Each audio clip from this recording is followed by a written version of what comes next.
I just spent about 5 minutes alone with this and laid hands on it. I'm beginning to appreciate the precision in this gun. It's unusual in several ways. It only has 2 screws that hold this whole thing together. This screw that holds the top tang and the bottom tang, and there's 1 screw that holds the trigger into the bottom of the receiver. That's it. There's no side plates on it, and there's not a center screw that goes down underneath here and connects that to that. That's it. But another thing that's unusual is most every gun of this type, the top goes in first, like that. Not this one, because the bottom, the trigger has to go in first, and the reason is they have milled this thing so close.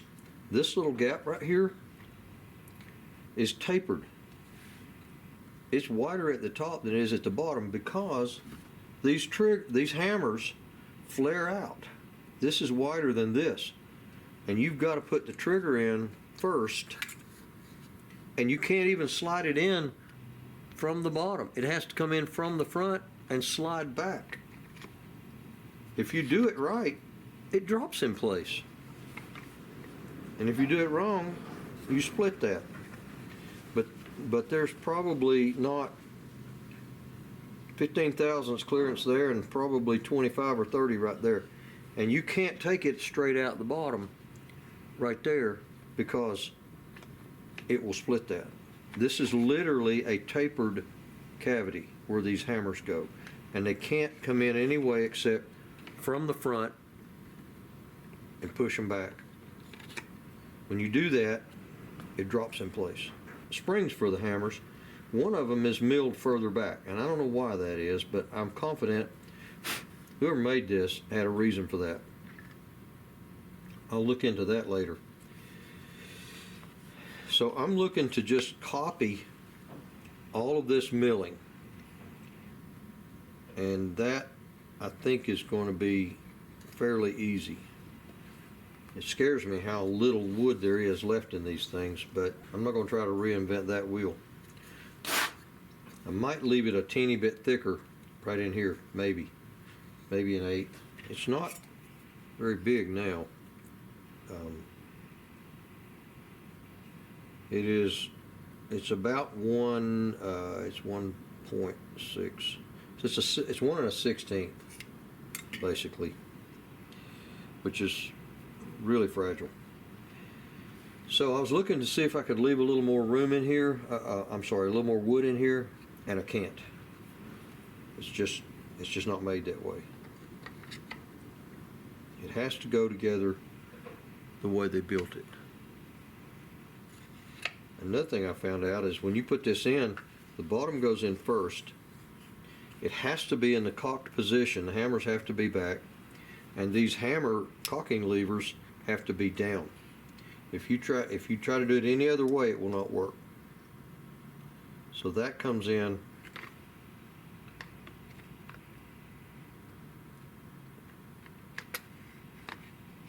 once you clear your safety. The safety has to go in.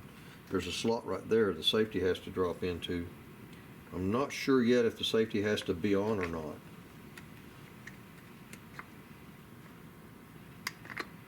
But there it goes. Drops right in. You put 1 screw here, and that's all you get. That's some serious engineering. When you take it apart, you kind of take it all apart at the same time. Everything moves out at once.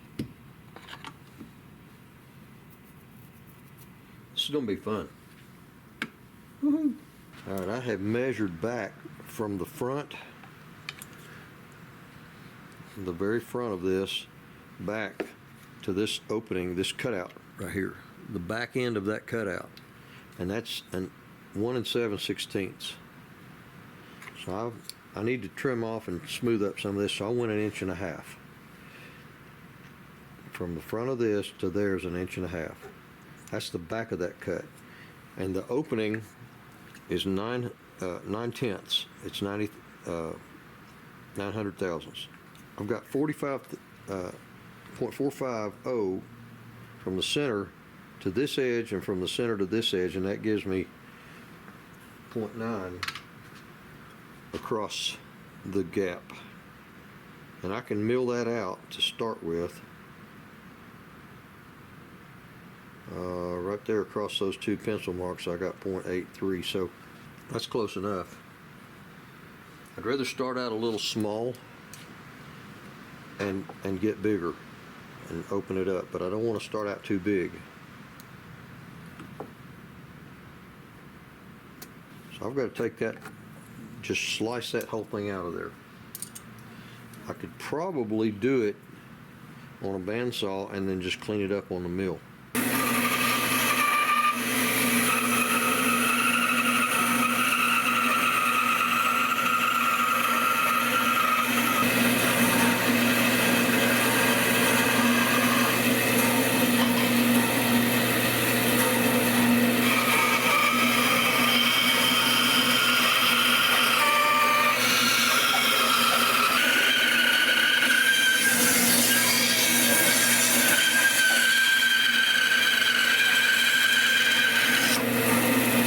Just did was I took this off-centered portion. I need this out here for the cheek piece. What I did is took this off-center part off. Now I can use a center line that's equidistant from both sides. I have decided to do something different on this stock. I don't know that I've ever run into this exactly the same way before. But I usually make the stock, the rough cut stock, quite a bit oversized, so I give myself a little room for error, I guess is probably a good way to put it. But this one, the way, I'll show it to you in a minute after I get done tracing this out. I'm tracing an exact line that I'm going to cut a lot closer than what I did on the initial cut. A lot closer. And I'll tell you why in a minute.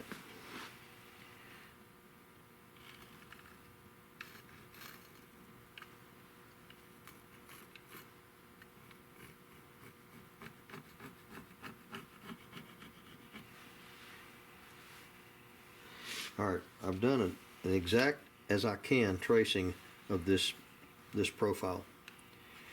This thing is so, the tolerances in the milling of this inside portion are so close, and I'm admiring this man's work because it's hand done. This is hand done. This is not a machine, to my knowledge. The best I can tell, there's real fine little chisel marks and stuff in there, but they're so small, and it's so precise. I have such a little room out here to waste. It's so close between inside and outside that I don't want to take any more than I have to inside because it weakens it. Every splinter you remove in here weakens the outside. Right now, the way I cut it, rough cut it, it's so much oversized. For me to try to inlet this top and bottom with all this oversized stuff to go through is dangerous. It's hard to do that and cut straight in and not overcut it the wrong way and all that. So I'm going to go ahead and remove, I said all that to say this, I'm going to go ahead and make this thing closer to the actual size. I'm going to leave that pencil line maybe in a 32nd, and I'm just going to size it a lot closer to what it is eventually going to be.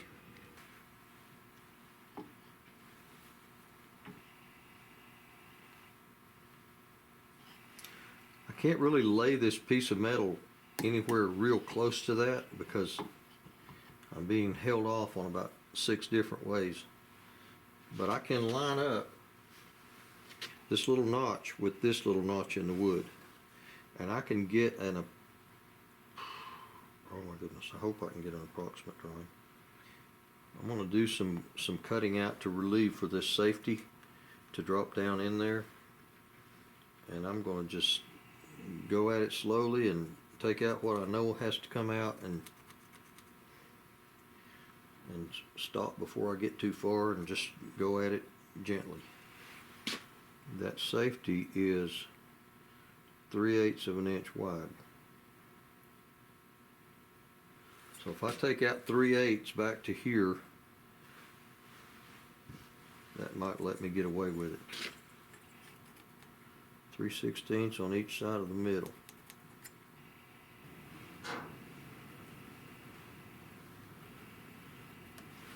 Because this top shape, according to this top tang, is curved, I can't really just put this thing in where it's level like I'm doing with a one-piece rifle stock where I level the barrel channel. Everything else goes from that. Because this is curved, everything that I mill out, I'm simply going to put it level at that point. All I'm going to do is take out just from here to here, and mainly for this this safety bracket comes down. And that safety bracket drops, including the space I left beyond that, 7/8 should do it. So I'm going to mill down from here 7/8, but I'm going to do it as if I'm leveling this part here. And I'm only eyeballing this because I can guess from there to there, and get it close enough. So I'm not going to really put this in a certain place every time. It'll be wherever I need to be milling, I'll level it at that spot.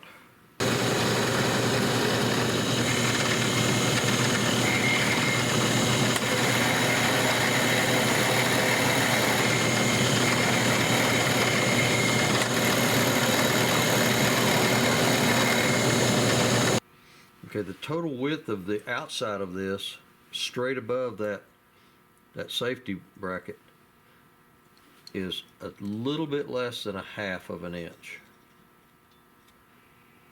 Just a touch less than 1/2.